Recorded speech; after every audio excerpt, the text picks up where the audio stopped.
You're listening to the #1 podcast for nonprofit leaders, getting your nonprofit fully funded. This is the Fundraising Masterminds Podcast. If you are able to say to someone, no, we can't do what you need us to do, but such and such organization can. I had a partner who came to me and said, Jim, I'm struggling because I'm getting so many requests. I don't know how to evaluate them. I helped him evaluate the organizations, and unfortunately, Crew was not one of the top 3, but I said to him, here are the organizations I would recommend giving to. Not only did he give to those organizations, he came back to me and said, Jim, I appreciate you so much. What are your needs and your desires? And he's been a partner with us for the last 35 years. When you put their interests first, that's when those people know that you really care about them more than your own mission. Welcome back to another episode here at the Fundraising Masterminds Podcast. We are so excited that you are with us today. We are going to be talking about the topic of development. In fact, the title of this episode, Jim, is What Does Nonprofit Development Really Mean? Yes. Now, great topic. We usually don't say the word development. We usually talk about fundraising or fundraising masterminds, Yes. or, how to get more funds or how to get more fully funded. Right. And the reason why we do that is really because of Google and the algorithms out there that are searching for keywords. And just a general understanding, it seems like people in the nonprofit world understand fundraising more than development, but actually development is much more accurate to what we do. Well, and if you search on YouTube for development, you usually find, architecture or coding or land development or whatever it is. Yeah. If you search for nonprofit development, you might find capital campaigns or things like that. But there's just a lot of, it's not a term that's used very often, nonprofit development. It's not as understood exactly as fundraising is. And really, we've done an episode, in the past called Fundraising versus Fundraising, Right. where we really talked about, that's really what development is. Yes. But we haven't actually done an episode specifically about nonprofit development. Like, right. What is nonprofit development? Yeah. What does it actually mean? Yep. That's really the topic that we want to address in today's episode, is just asking the question, well, what is nonprofit development? Well, I'm excited to share. My name is Jim Dempsey, and this is Jason Galasinski. We're co-hosts for Fundraising Mastermind. Jason, you have brought up a topic that is so near and dear to my heart, and it is what I learned on day one 40 years ago when I first started in development. I was introduced to the term when I was reassigned from the campus of Texas Tech University in the early 1980s, and I was assigned from that campus to our headquarters, and they said, report to the Office of Development. And I had no idea what development was. Was it land development, as you talked about doing a Google search on things? And when I came in and found out that it included fundraising, public relations, and recruitment, I was floored. I had no idea that that's what I'd be doing or what I would be involved in. And little would I know that set the course for the next 40 years for me to be in this profession that I love dearly. Development is the process of moving an individual who has an interest in your organization through a continuum and through a process of cultivation to the point where they actually make a decision to become a partner with you. But it is not a short-term effort, which fundraising is. Development is a long-term effort.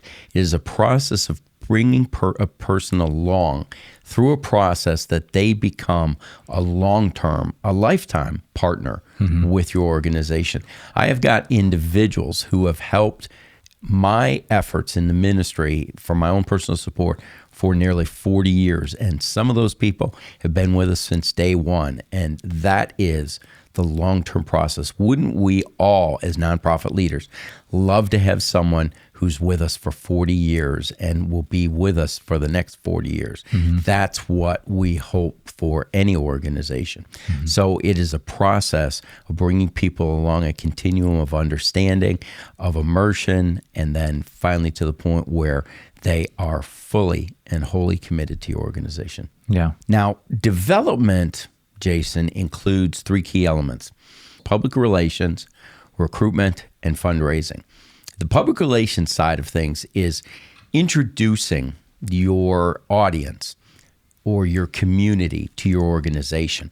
Your publics, it's the general public, the general population. You are immersing them and exposing them to your ministry and what you do. It's getting the word out, taking every opportunity, using every avenue, using every medium that it is out there to bring the message of what you do and how you do it to the general public. Then there's recruitment. We know that the lifeblood of any nonprofit organization is human resources. This recruitment element is raising up individuals who are going to come alongside and partner with you. And they're going to partner with you with their labor, their influence, their finances, and expertise. We're finding people through this whole process of introducing them through public relations and development. We're raising up those people. Some will be volunteers and stay volunteers. Some will take the next step and become part-time workers with us. Others will become full-time leaders. Some will move into positions of responsibility like board members. Some will even move into positions of leadership in their organization as a result of being involved. And then lastly, it's that area of fundraising. It is the actual raising of the money that's needed to help accomplish your mission. And our partners play a role in every one of those 3 elements. So that's essentially the bottom line, Jason, of what development is. Yeah, the main thing that you said that stuck out to me is the difference between fundraising versus development is it's about having authentic, real relationships with people. Right? You're actually developing a relationship with your donors.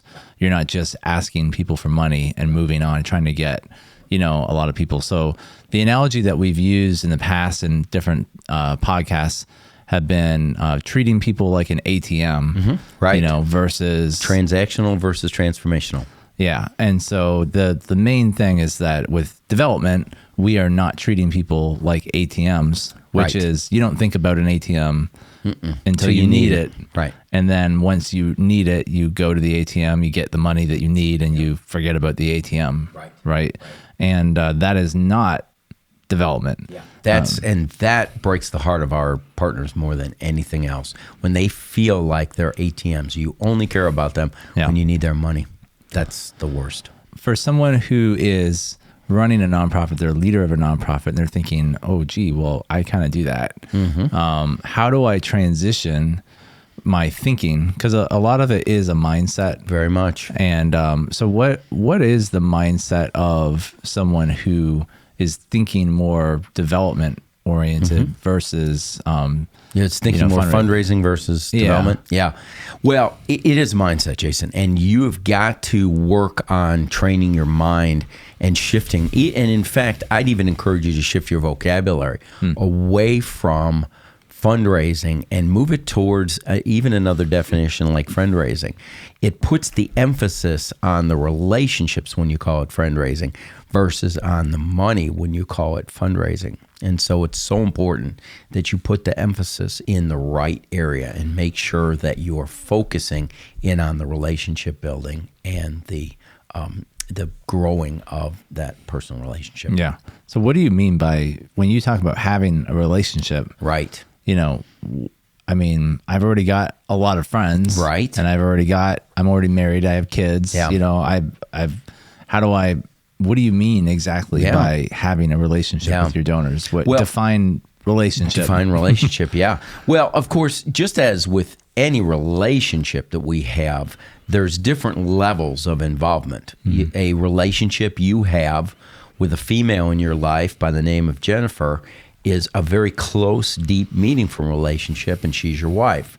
You also have a relationship with 10 kids, and you have a different kind of relationship with your kids. And then you have next door neighbors, and you have a certain relationship with those people.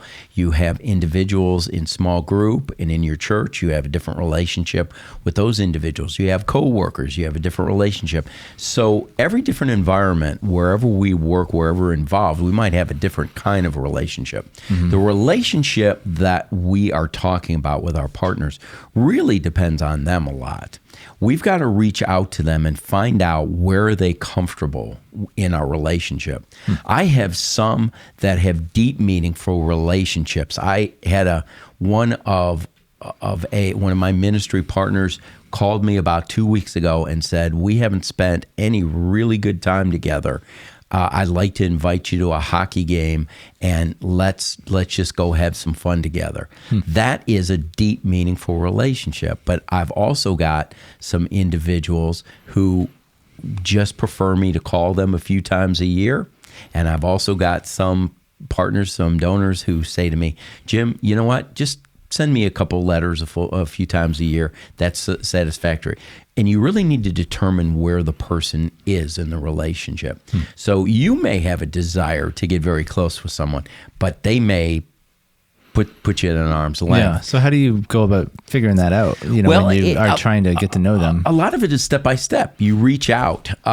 Jason, we've never really talked about this before, but I'm assuming you probably dated some girls before you met Jennifer, and you did some exploration to find out, is this the one?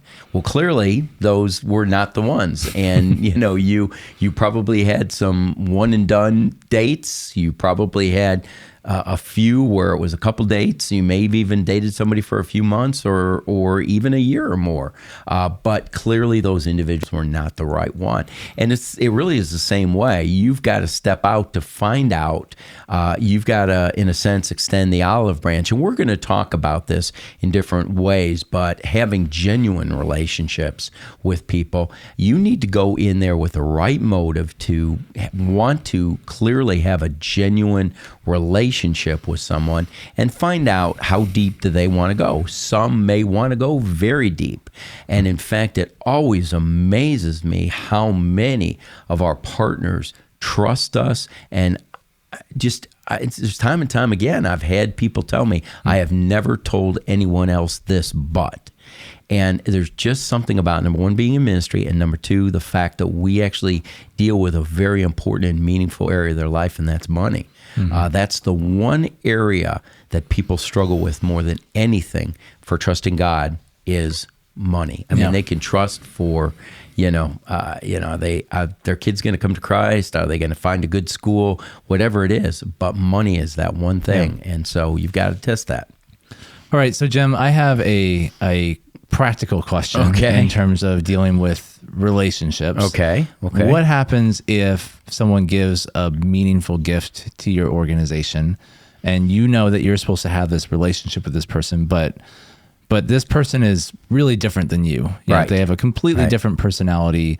They have completely different interests. Right. Like, you're interested in movies and they're interested in football, or they're interested, you're interested in books and you're interested in YouTube videos, whatever it is. Yeah. And you have such a wide different, and you're a people person and they're an introvert, and just every conversation you have with them is like a one-word answer. Right. You're trying to extend, like, hey, thank you so much. We really appreciate, did my best, or I don't know. And it's just, they don't really want to have a relationship with you, or maybe they do, but they're just your personalities are so different that it's just like, Jason, I mean, that's a great question, because trust me, 40 years in doing this, I have run into that quite a few times.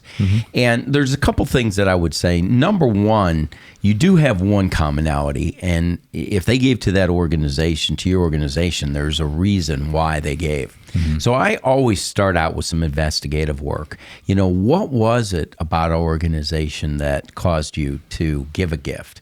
What was it that particular piqued your interest? Was there something, was there a person, was there a story, was there something about what we do? Well, first of all, that turns the key. And then, continuing to ask questions that are beyond that. Okay, if reaching people with the gospel is important to you, what are some other organizations that do similar things that you like? Tell me about those organizations. Tell me about what they do. And get them talking about their favorite topic, which for most people is themselves. So if you can get them going, that will help. Now, one of the things that I will admit to you on this show right now is that I'm a kook. I'm a keeper of odd knowledge. And so I have, over the years, developed a wide variety on a lot of topics and nothing super deep on a lot. But believe it or not, that helps me in interactions with potential partners, because if they say, well, I grew up in Sioux Falls, South Dakota. Well, let me tell you about some friends I've got in Sioux Falls, South Dakota, and they run a pregnancy center. Do you know them? Or I grew up in Chicago. I can talk about the Bears, the Blackhawks, the Bulls. I can talk about the Cubs.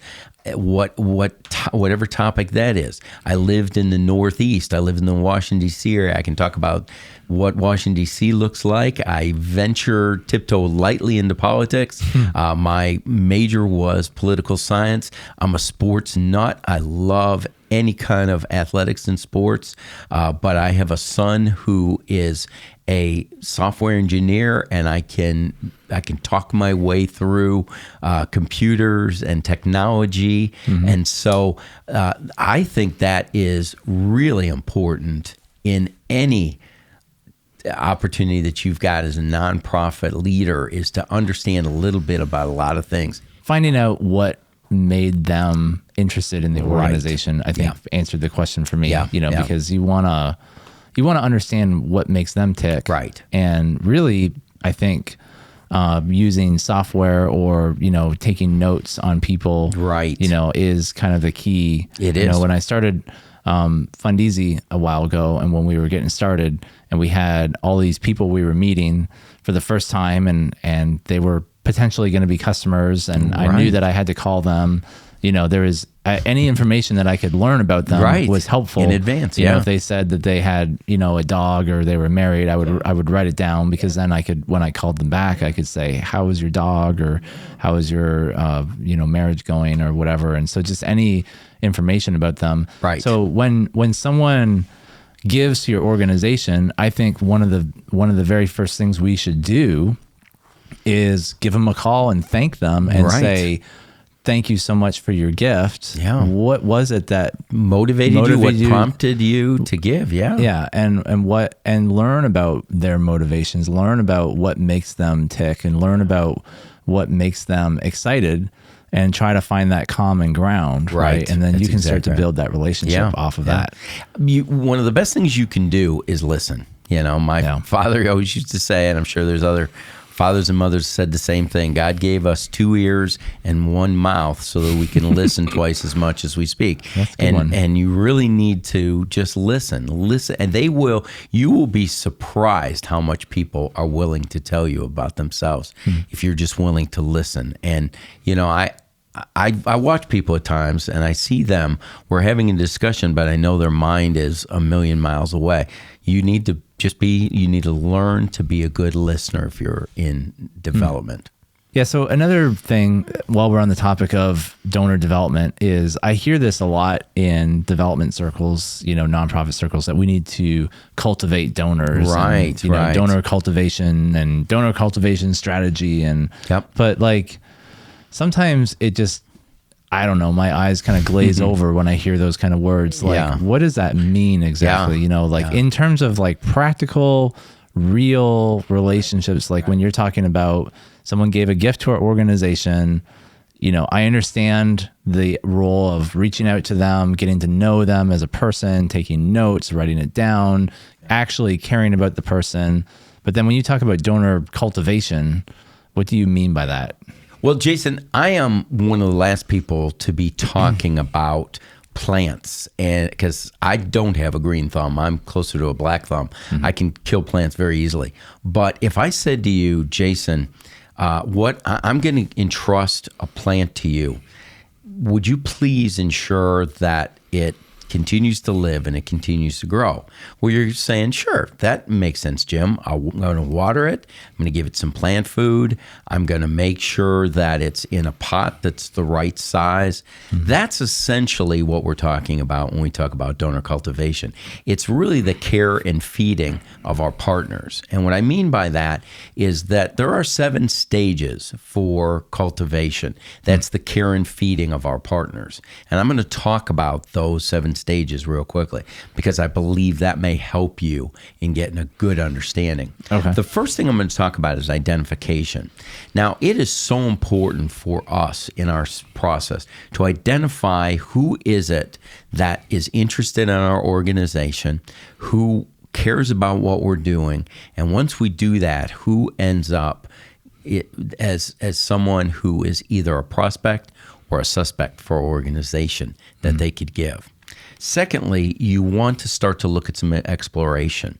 What I mean by that is that you want to explore with that person a little bit, finding out what their interests are, what it is that excites them, and is there a connection between our organization and what God has placed on their hearts as a burden. I believe that God places on the hearts of every believer a burden to accomplish something for the kingdom.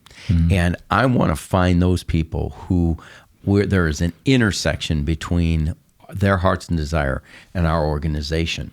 And some of that involves the next element, which is called discovery. What is it that we find out about them? What is it that their area of interest that we can give back to them?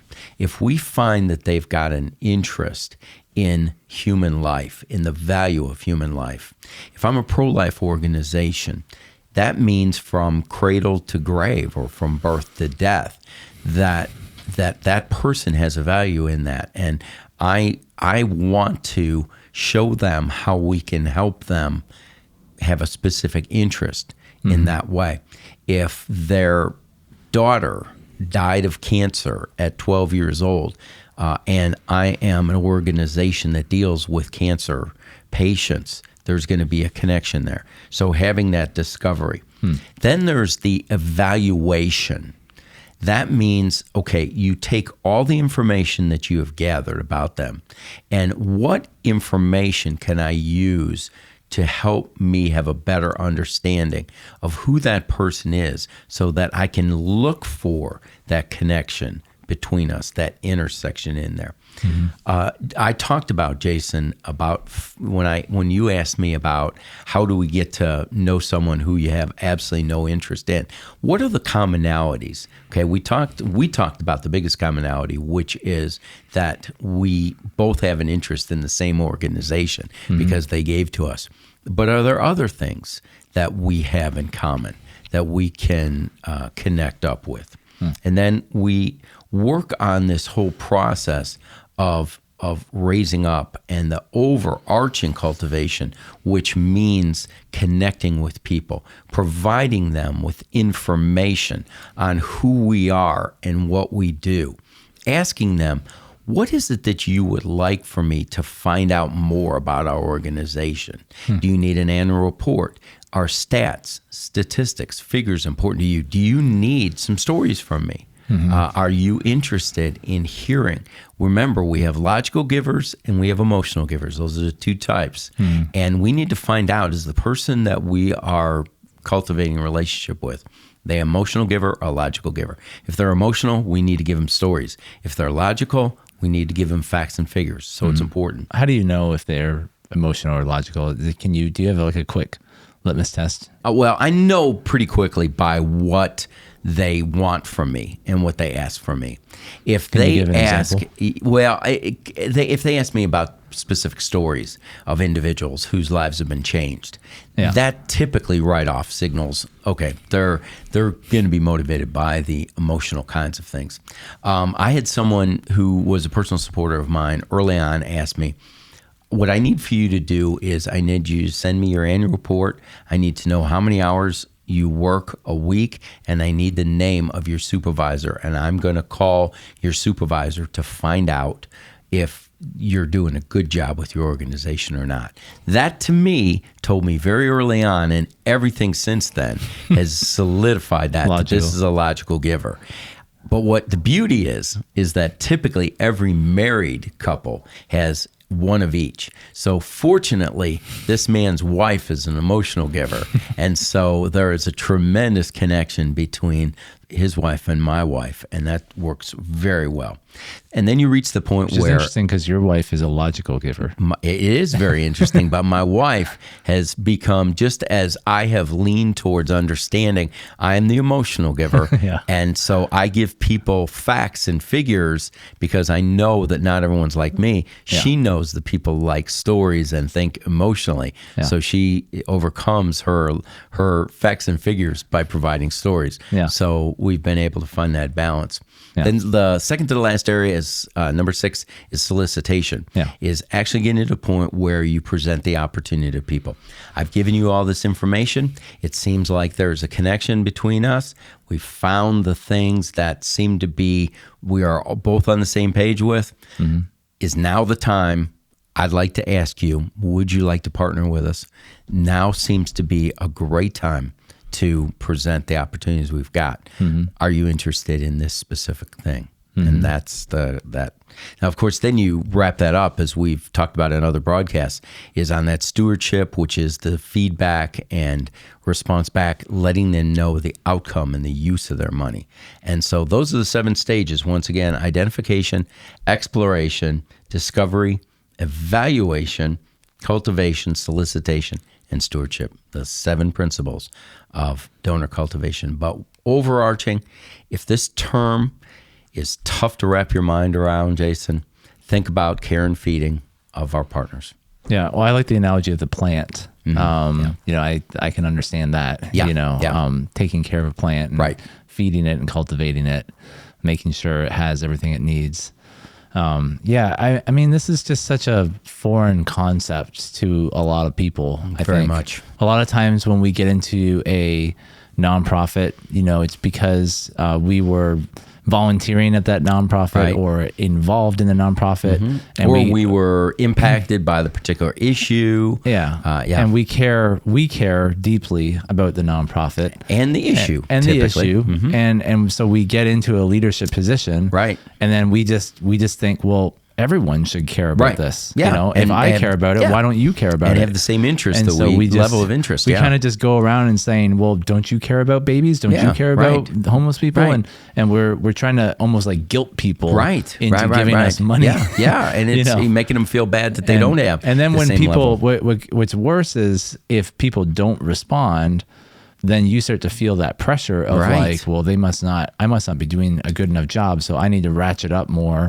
And then you start treating people more and more and more like ATMs. Yes. And you put the pressure on yourself, you put the pressure on them. Yeah. And it's not a good situation. No. And that's where we get into the scarcity mindset because, people give less. Yes. Which means that we have less money to work with. Then we start going down this spiral of scarcity, well, I only have so much money and I got to use my money carefully. And so really the secret here is it's all about relationships. Yeah, it really is. And Jason, one of the things that I would say on a litmus test is have you crossed the line? Have you gone too far? Is what I call the Miracle on 34th Street test. If you remember at all the movie Miracle on 34th Street, Kris Kringle was asked by a young child and mom, do you have such and such toy? And he said, no, we don't have it, but Gimbals has it down the street. And they sent the young boy and mom to the competitor to get the product at a better price. Yeah. If you are able to say to someone, no, we can't do what you need us to do, but such and such organization can, that's when you know that you have the genuine heart and interest in what the partner wants. And I tell you, they know that. I had one great example. I had a partner who came to me and said, Jim, I'm struggling because I'm getting so many requests. I don't know how to evaluate them. I helped him evaluate the organizations, and unfortunately, Crew was not one of the top 3 if I looked at his interests and heart and desire. But I said to him, here are the organizations I would recommend giving to.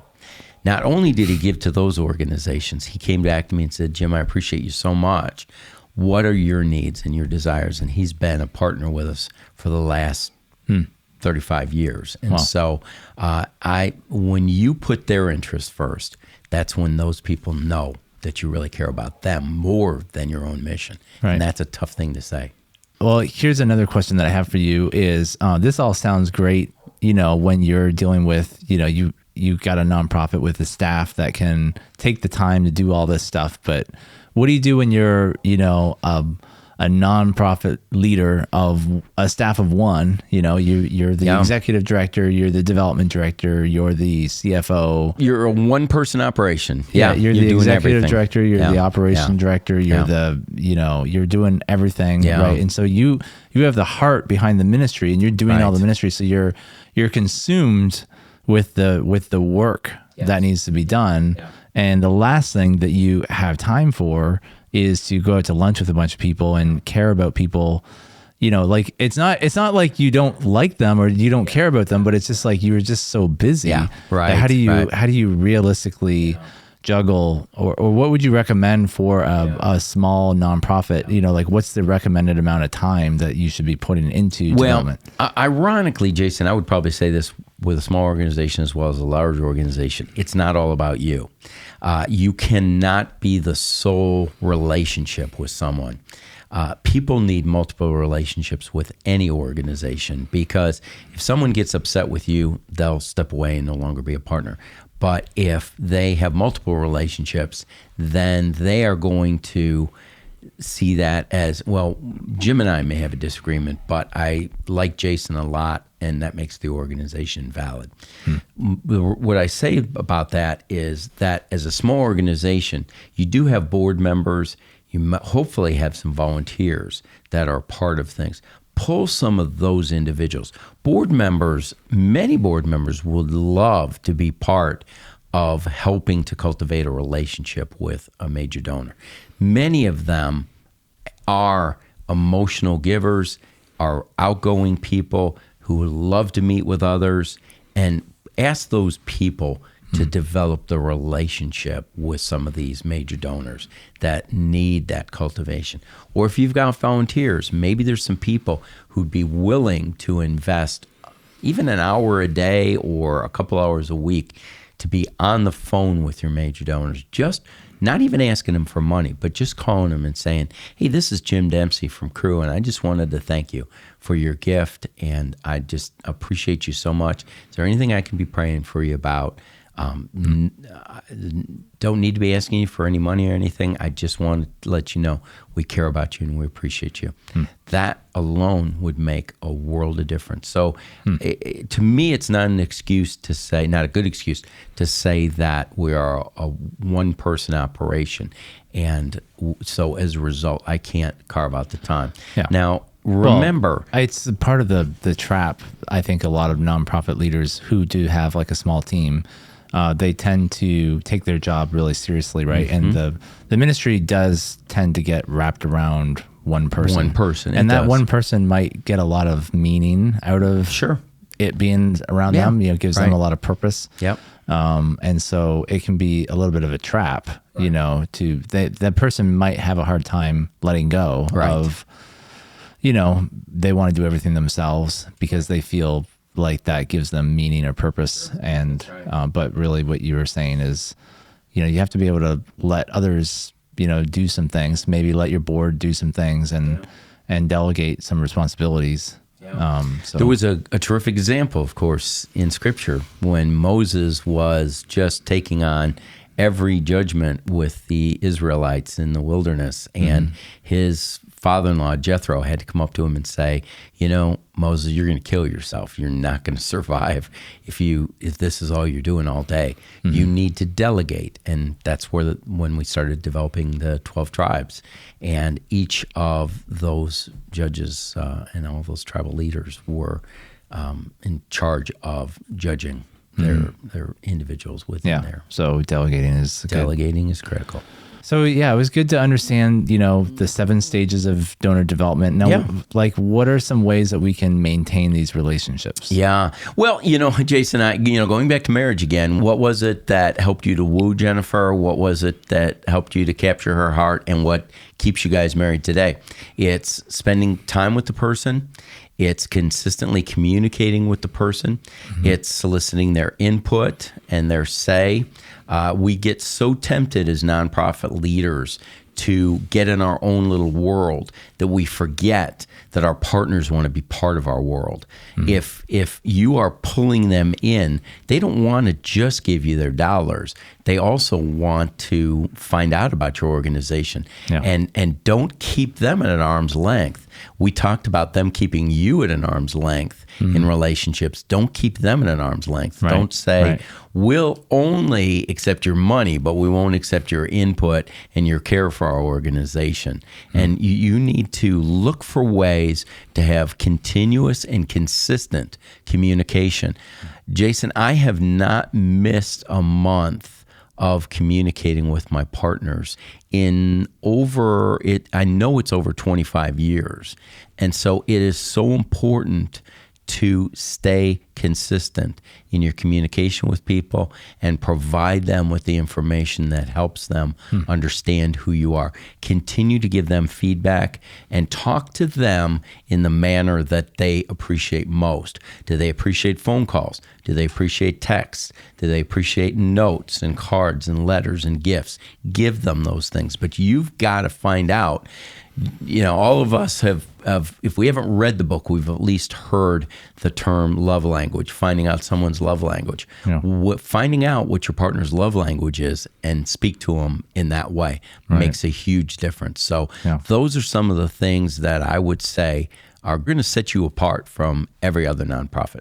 Yeah, and it is a lot of work. It is. It's not, keeping in touch with 100 people a month is not an easy thing. But Jason, I always say you don't mind cashing their checks, though, do you?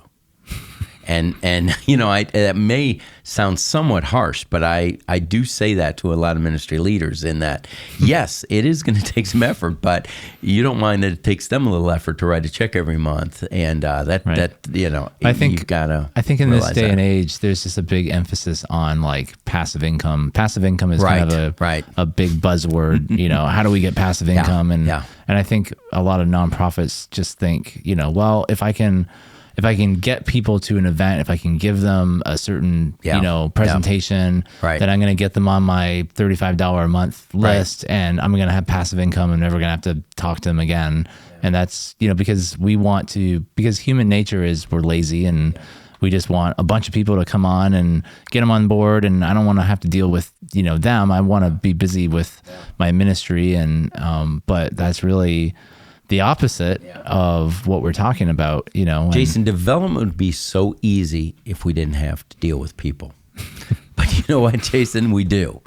Development is all about people. Yeah. They're the ones who write the checks. They're the ones who help us. They volunteer. They give us advice. They connect us with their friends. You cannot do development without people. Yeah. So anytime you involve people, it means that you're going to have to invest some time and energy in relationship building. And when you put it that way, I mean, my mind just went to, Jesus was the master development director, really. I mean, because he, out of all the people in the world who could have just opened up heaven and revealed millions of angels and spoke from the sky and said, thou shalt, do this and that, and scared people into whatever he wanted. I mean, he could do anything, right? Right. But yeah, he chose to come in the flesh in the form of a baby, humble himself, leave all his glory, be born in flesh, and have people not know who he is. I mean, that's hard. Yeah. If you think about it, just even me going to Zambia in a mission trip, and you want people to know that you're from the United States of America, because you want people to respect you. Yeah. And that we're a generous nation. Yeah.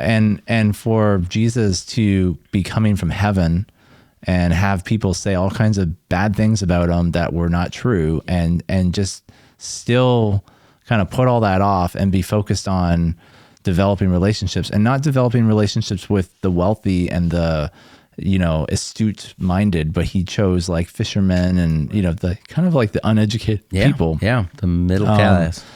But yet he really poured himself into these people, right? And because he developed so much into them, and really poured into them, they went and changed the world. And that's a good example to us of the power of developing relationships. I learned early on, Jason, that if God wanted to, he could have just poured out money for crew, and we never would have to connect a person into the organization. But you know what? God doesn't want us to live in a vacuum. He doesn't want us to only receive the blessings ourselves. He wants us to share the blessings that we get from making a difference with his people. And he wants us to share that with as many people as we possibly can, and as many partners, because when people give, when we present them an opportunity to partner with us, we are sharing a blessing. You are a blessings broker. I'm a blessings broker. Everyone watching are blessings brokers. You've got an opportunity to allow someone to be blessed, and don't deny them that opportunity to be blessed by God. Well, Jim, this episode has been really good. And, at the beginning of the episode, I asked you the question, what is nonprofit development? Right. And I think you did a good job answering the question. Thanks. And, if this has been helpful to you, definitely subscribe to this podcast. Hit the little subscribe button if you're watching us on YouTube, or subscribe on Apple or Spotify, because we have weekly episodes for nonprofit leaders where we talk about things like this. We talk about development strategy. We talk about fundraising techniques. We talk about ideas for how to grow your nonprofit. And speaking of ideas with growing your nonprofit, if you want to learn more about how to get into more development related issues. But speaking of growing your nonprofit, if you're listening to this and you're thinking, I really need to learn more about development, how do I develop relationships with major donors? How do I get people to the next level, or how do I get exposure to that? Well, we just finished a brand new course called Major Donor Mastery, which is also available on our website. And I'll put a QR code on the screen and a link in the description for that. But that course is an incredibly deep dive into these principles of development, but specifically in the areas of how do you develop major donor partners for your organization? How do you find them? How do you target the important ones? How do you find the critical few? Because when we're talking about cultivation, you can't possibly have a relationship with everyone on your mailing list. But if you can at least identify who's that 20% that brings in 80% of your dollars and cultivate those people, you get a winning formula. Once you've cultivated them, how do you set up an appointment? What do you say at the appointment? What do you say? How do you present something to them? How do you ask for money? And all this is discussed in great detail in our Major Donor Mastery course. So you can check that out as well. Jim, any final words that you want to say to us about what development is? Yeah, Jason, it really is a privilege to get to work hand in hand with these partners. And we should never see this as a burden or a chore for us to do. These people love the Lord just as you love the Lord, and they love your organization. Pull them in, pull them closer, don't push them away. Look for ways to go deeper with them and partner together. You're a blessing broker. You're a blessings broker. We'll see you next time. Take care.